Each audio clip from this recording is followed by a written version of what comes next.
Welcome into the Farmers Union pregame show. As always, I'm Oda and Noah Grant alongside tonight. And Tauros taking on the North Iowa Bulls for the last series before the Christmas break. Noah, I have a lot to be happy about if you're a Toro fan. Hopefully 4 more points under the tree here after this weekend. Yeah, and we've kind of talked about this Toro team. I think losers, if I want to say 3 of maybe their past 16 or so, we'd have to go back and look at the numbers. But the fact that we can't even recognize that, I mean, just kind of gives you an idea of how good this team has been. Obviously, another great weekend. Last weekend, they get the sweep against the Austin Bruins. And I mean, that first night, the late game heroics, less than 20 seconds on the clock. The Toros come back from a goal down. Colby Voop gets it tied, and then John Emmons gets the game winner in that one. And then Saturday, you kind of wondered, were we going to get a similar style? Was it going to be back and forth? No, the Toros jump out to a 3-0 lead, and they don't look back. So, yeah, I think it's safe to say this team, they're pretty good. Yeah, and I think what impressed me most last weekend, aside from just 4 hard-fought points on the road, is the 2 very different styles of game. Austin on Friday night tried to do something they haven't really done before against the Toros. They tried to skate with the Toros, and they got themselves out to a lead, but still the Toros fought back, tied the game late on a power play, and then found a game winner with, I think, 13.1 left on the clock, right? And then the next night, Bruins went back to their old tricks. They tried the physical game. They tried to get under the Toros' skin, hold them up, and extra hits after the whistle stuff. And again, the Toros fought through it and walked out of the building with another win. So the Toros, obviously, when you win as many games as the Toros have already this year, 19 wins, looking for number 20 tonight, you're going to win in different ways, and they continue to show that it doesn't really matter how their opponent approaches the game. The Toros are going to find a way to get it done. Yeah, the only time you're going to want to skate with the Toros is after a win in this building, right? I mean, that's the only time it works.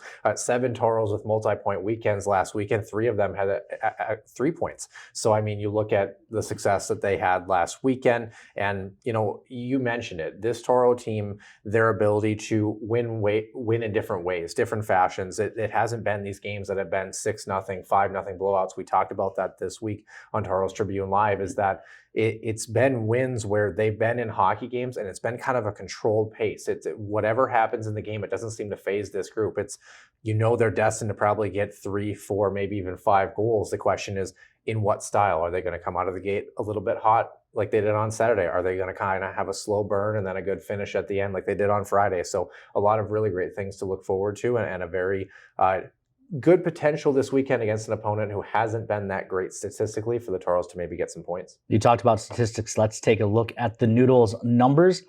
Goals per game, Toros coming in and even 3 goals a game. North Iowa just 1.6. That's, again, that the struggles on offense that you talked about with North Iowa. And then the other way, it's flipped as well. Toros allowing just 2.19 goals a game. North Iowa 3.73. So at least on paper, the matchup certainly favors the Toros, as do the results. So far this season, Toros have won all 4 games against North Iowa on the year. Special teams, Toros 17.8 on the power play, 88.9 on the penalty kill. That ranks second in the league. North Iowa struggled on special teams, 11.9% on the power play, 80.5 on the kill. No, what among that stands out to you?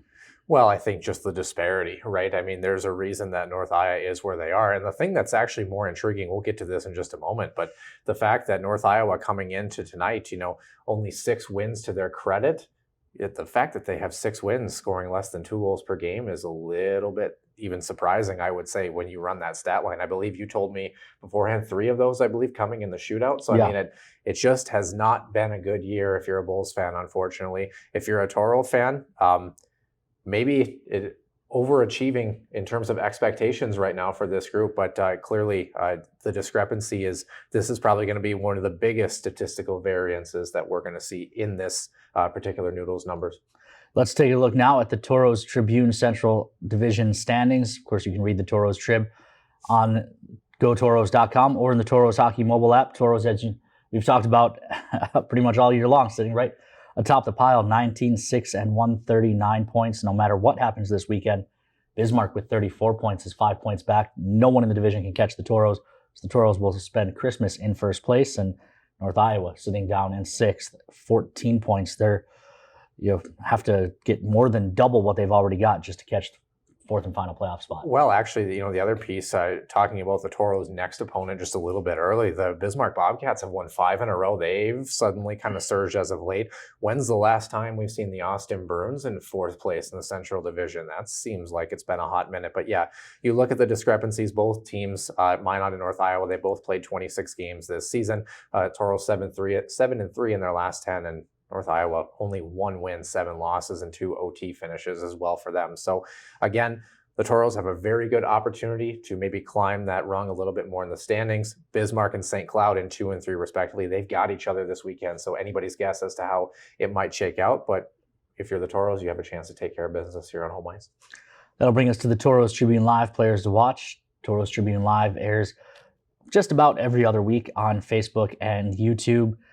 We had a good episode, I thought, a couple days ago with Weston Knox. Had some really insightful things to say about the group and the coaching staff. If you haven't watched it, go back and give that a look on our socials.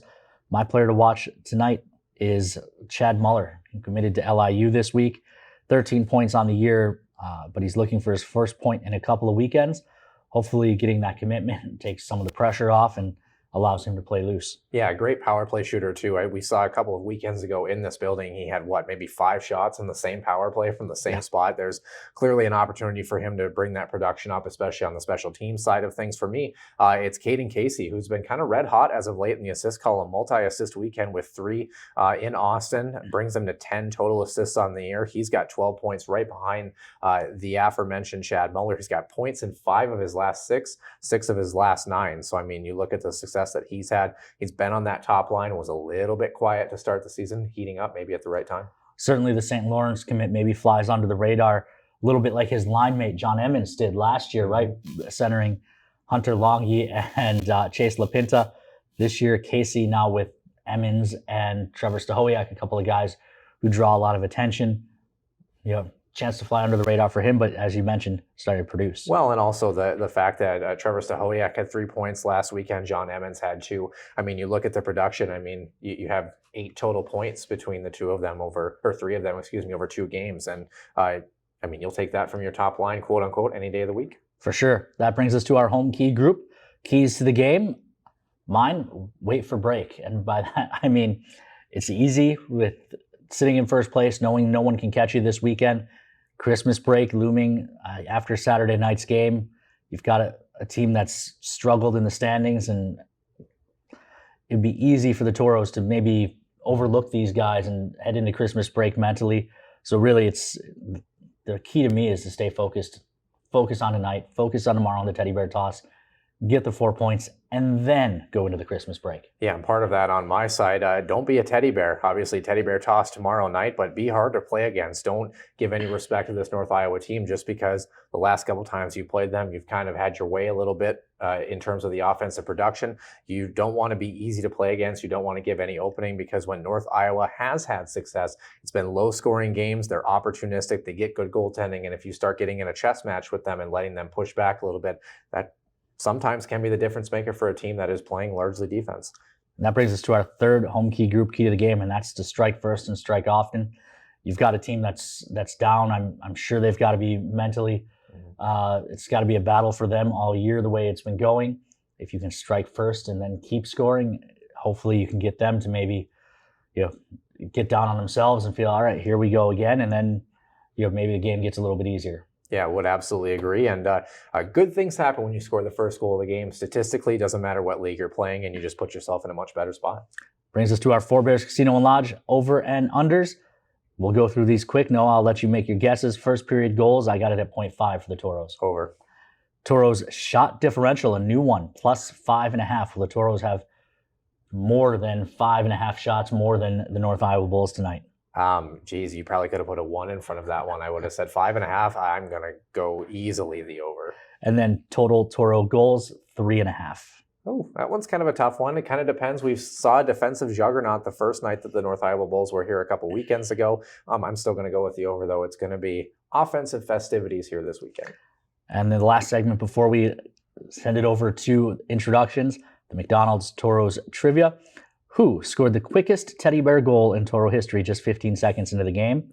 Trevor Stahowiak, Mason Morelli, Christian Mose, or Dean Schweniger? I know you know the answer. I know the answer, yeah. So I'm not going to let you guess along on this one, but fans, you can get your guesses in on McDonald's Toro Trivia, 4 Bears Casino over-unders, and more in the Tauros Hockey mobile app. Win some prizes on your way home tonight. That'll do it for the Farmers Union pregame show. As always, I'm Oda and Noah Grant. We'll turn you over to Ben Lifto for the pregame introductions.